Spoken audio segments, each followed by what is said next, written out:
everybody. Pick up your credentials from Kathy back there, and if you have any questions about anything in there, I know some folks have some questions about getting extras or maybe where parking is, so just let me know afterwards. Let me apologize right off the bat. Sorry that Kevin made y'all work today. I know that y'all were on the day off, but he did it out of spite, I'm sure.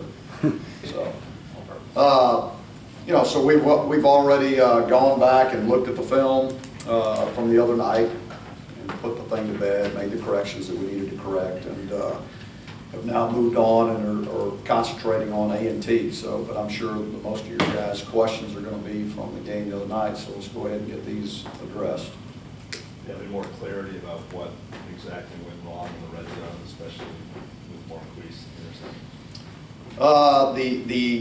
The first pick down there in the red zone was a, you know, just, I mean, he knew where he was going with the ball, and he threw a bad ball. I mean, the ball was way too low. He knew the backer was there and just threw it under, you know, too low. We need to put the ball on top of the helmet to give us a chance. The one down on the next one going in down there was the situation where we had slants to the field and had a route into the boundary, and he had free access into the boundary, and he checked it, but then tried to come back to the slants of the field. And in a quick game throw, you're not going to be able to work both sides of the field. And then on the last play, you know, they had he got flushed out of the pocket, had to make a quick decision and a quick throw, and he just didn't get the throw where he needed it to be.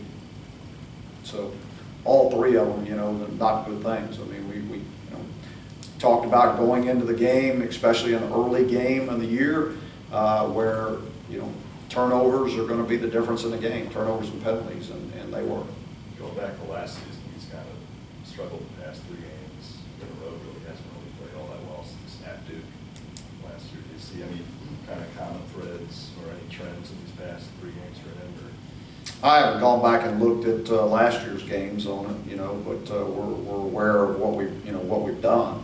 I don't know if there's a common trend other than there's been, you know, some inconsistency, and that would be the common trend, and that's the thing that we got to get out of, is we've got to be consistent, because there were did a lot of really good things in the game, you know, did a lot of really good things, but then you can't turn the ball over, you know, with that position and think that you're going to have a good night. Is there a level of concern, or you just look at this as everybody has a bad game once in a while and you move on?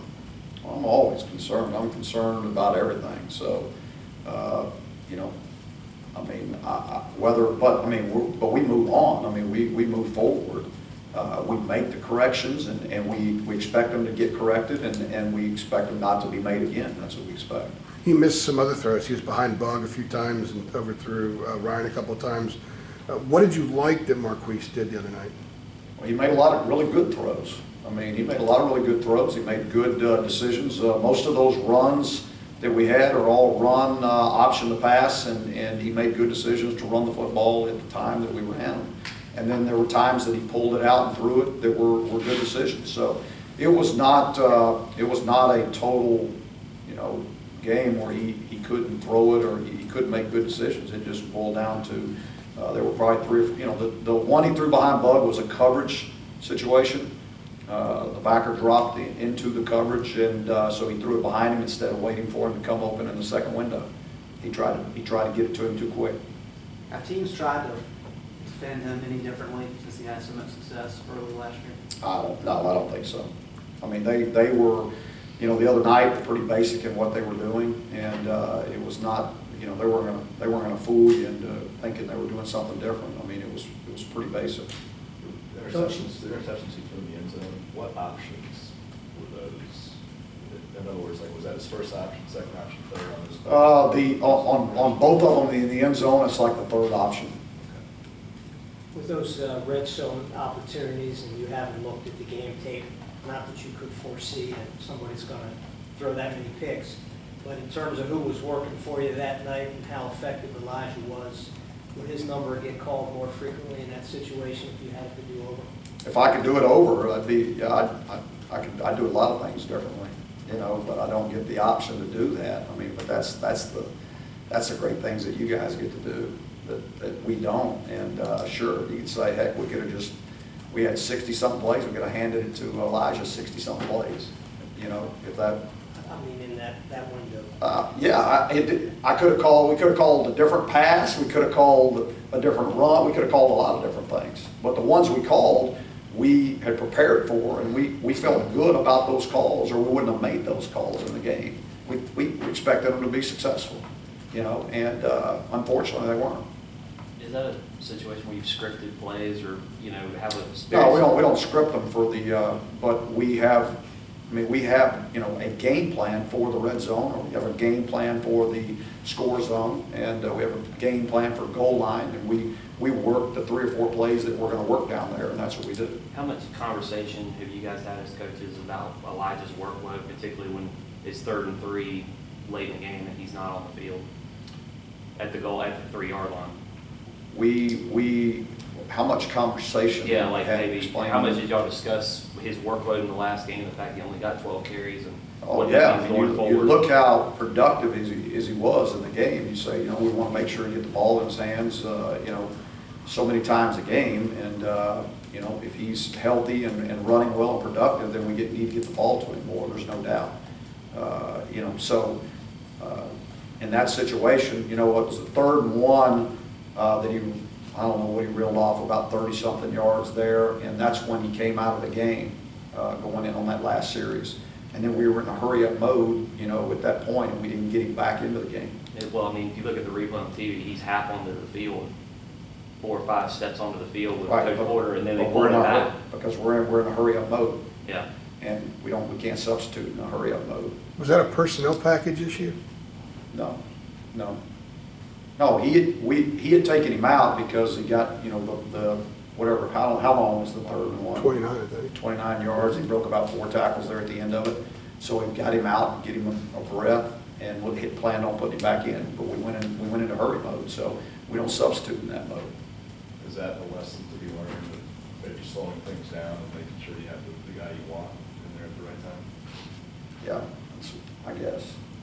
I mean, slow it down, you could stop it, you could do a lot of things. I mean, you know, but that's not what we did. We went into a hurry mode, and we don't substitute in that situation. If it would have been successful, we wouldn't be talking about these things, you know. So I mean, that's the thing that you know, the plays that were called because that's what we prepared in that situation, and we felt like that would be successful. We didn't execute the play that was called. So would you call something else? Would you put somebody else in? Sure. You do it. If I knew right now that those plays would not be successful, I would not have run them. I promise you. And I would have put anybody else in, and any other play. You guys as an offense, I think when Gio was here, there was numerous games where he had 20 carries, but it's not something that's happened very often since then. You know, and I know you've got a rotation and yeah, well, because the last couple of years we didn't have one single guy, right, that you know, but I anticipate that happening this season. I really do. Having one guy that, yeah, because I was just going to ask you if that was something that's just the nature of the way you guys run your offense, where you want to substitute and you know you have multiple backs, or if you want to go ahead and try to go to one guy more. Yes, when one guy is more productive than the others, then that guy's going to get the majority of the carries, yes. Did your defensive coordinator and staff get a steak dinner over the weekend? I don't know. I didn't eat with them. You know, and they did some really good things. You know, I think they were, you know, again, now I'm not going to come in here and say that the defensive staff was all fired up about what happened in the game, because they weren't. You know, I mean, the way they looked at it, they gave up a catastrophic play that was the difference in the game, and they go into a game saying they can't give up any catastrophics, and that big play was a big play in the game. Now there were a lot of other good things in the game that happened, but it all boils down to 1 or 2 plays, and you either make those plays or you don't. But there were a lot of bright spots defensively for them to build off of. Yes. When Coach Chiswick had mentioned specifically the idea of having physicality, you know, being a much more physical defense was kind of a priority for him. When you watched the film, was that much apparent to you guys? Yeah, there was I think so. improvement on that? Yeah, there was definitely improvement in that area. You know, and I'm not going to say that we were the most physical team on every single play, But there were a lot of plays that we were physical and got after it. And then there were some that we didn't feel like we were as physical as we needed to. Have you been able to address the left side of the defensive line? Address it, what do you mean? In terms of, they were getting some nice games running to the right. I'll be honest with you, we haven't talked about where their gains were, where there weren't. We didn't. At least I haven't talked about that with Gene. I mean, we have who we have, so we don't get to. We don't have any other people to put in there really, so it's going to be what it is. I don't know that maybe they felt like their right side of their line was stronger than their left side. I don't know. With Marquise, how did you break down kind of what went wrong with it? Oh, yesterday we went through every single play, and what were you thinking here? Why'd you think this? What were and to hear his thought process was important for me, to know what he was thinking in each of those situations throughout the game. The good ones, the bad ones, all the things that came up in the game. I mean, we do that every week with a quarterback because I want to know exactly what his thought process is, because his thought process should be exactly like mine or Coach Heck's, by the way he is taught throughout the week. And when he went outside of that is when he got into problems. When he stayed within exactly what he's been taught, he was golden. It looked like on at least one of those basic end zones that he had an opportunity to run. Yeah, he was running lane. Did you notice that at all? And do you feel like yeah, but I mean you can go back any time in a game and see where a quarterback thinks he could, he could possibly take off and run, but he also has a throw, so he either throws it or he runs it. I mean, again, that's hindsight. If he threw it in there and it was a touchdown, or if he ran and didn't get in, we'd say, well, heck, he had a guy he could have thrown it to. So, I mean, when you're in the heat of the battle, you got to make those decisions. I mean, it's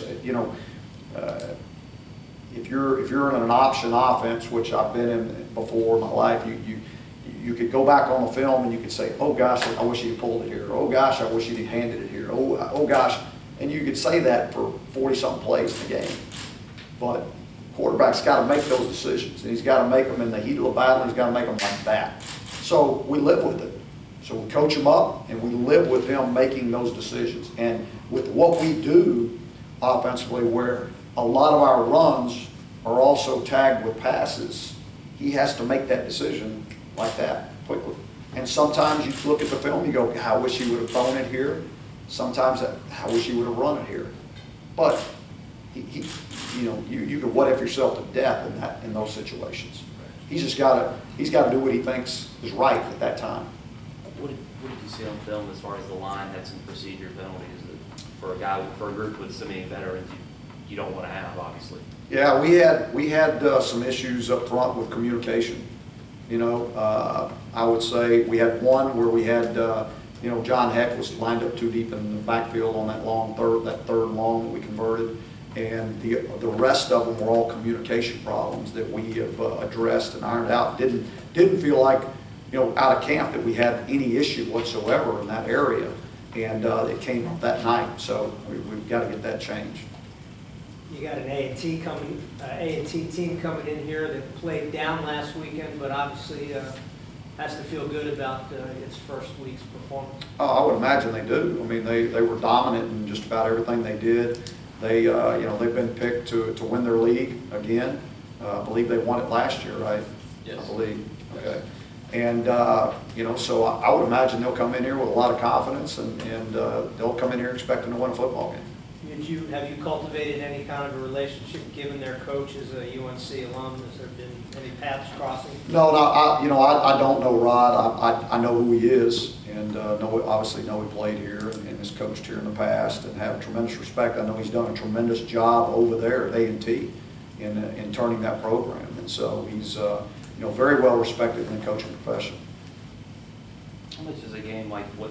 And you guys weren't the only ones that had a Power 5 opponent that you were playing the opening weekend. How much does a game like that help or hurt your perception, what people perceive of you as a quality team when you guys don't win a game like that? Because there's only so many of those non-conference that you get to have.